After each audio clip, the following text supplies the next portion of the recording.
My name is Dr. Colette Balmain, and I'm a Senior Lecturer in Media and Communications, Kingston University, London.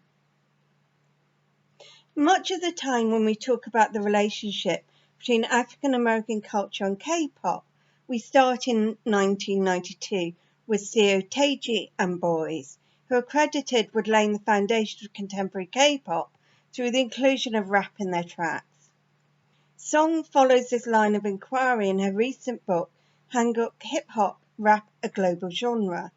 At one point, Song talks about the way in which Korean rappers seek to align themselves with Black culture through lyrics, talking about Black hearts, Black souls, or Black sensibilities, in order to stress their authenticity. It is easy to be dismissive of what seems to be on the surface acts of performative Blackness. And there is certainly an element of performativity of otherness that is deeply embedded within K-pop.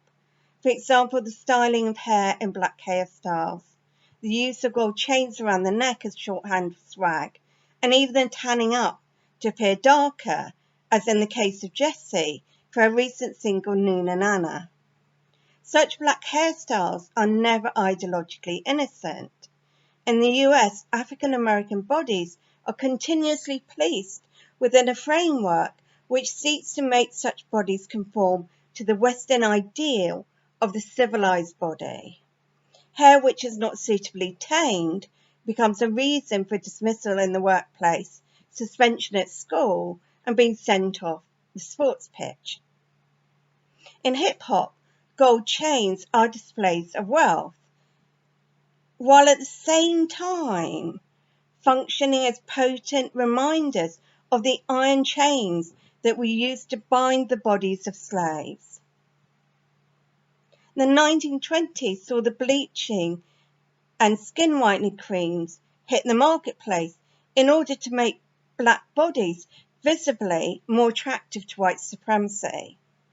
In these terms, performative Blackness within K-pop can be understood as cultural appropriation rather than cultural appreciation. However, I think that this is considerably more complicated, and that this attempt at alignment with Blackness by K-pop rappers needs to be understood in historical terms.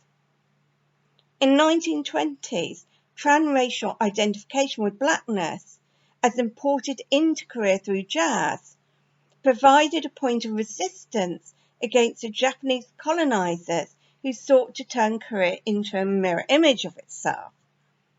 The image of Jocelyn Baker, an embodiment of the Jazz Age, was utilizing Korean culture as a mechanism to, according to her, quotation marks, disturb the Japanese vision of establishing Pan-Asian regionality by connecting subjugated Asian women to non-white Western women who were attempting to liberate themselves from subjugation.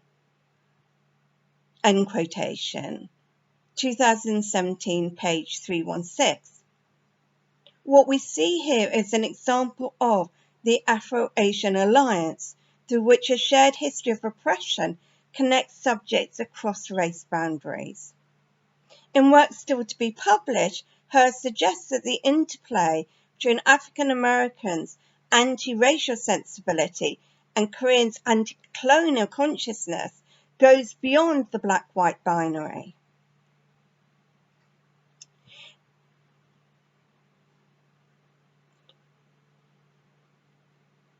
To return to the present, the accusations against K-pop idols and rappers during the height of the Black Lives Matter protests in the US was that while they were happy to profit from Black culture, they weren't happy, or they wouldn't come forward to support the culture from which they profited.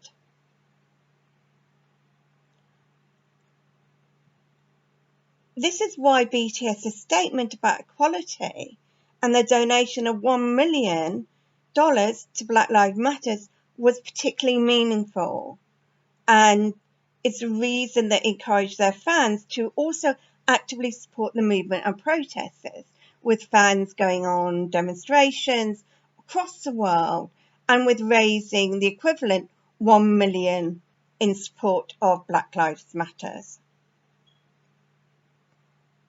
From the very inception of BTS, Big Hit had sought to inform the members about the black cultural and political origins of rap in a search for authenticity. The reality TV show American Hustle Live was a largely misguided attempt to form an Asia-Africa alliance through an encounter with otherness, through really almost an ethnographic study, if you like. These days, when we think about ethnography, we think of them in quite different terms. We understand the way in which you're going into someone else's culture and observing that culture within is extremely problematic, and that isn't ideologically innocent. That is something that we're working towards in academia and elsewhere at the moment, that kind of understanding that ethnography is inherently problematic.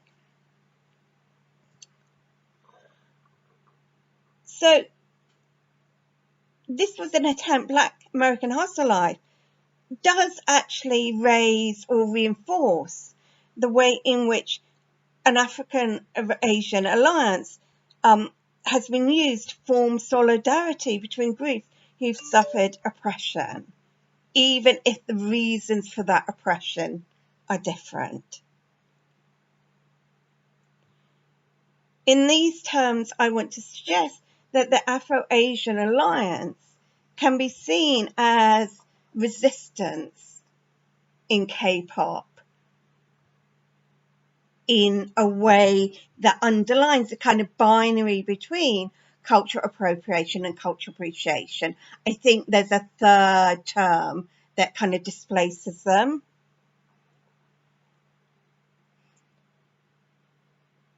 Having said this, it doesn't give a right to appropriation of someone else's culture wholesale without any sense of obligation to the people from whom that culture originated.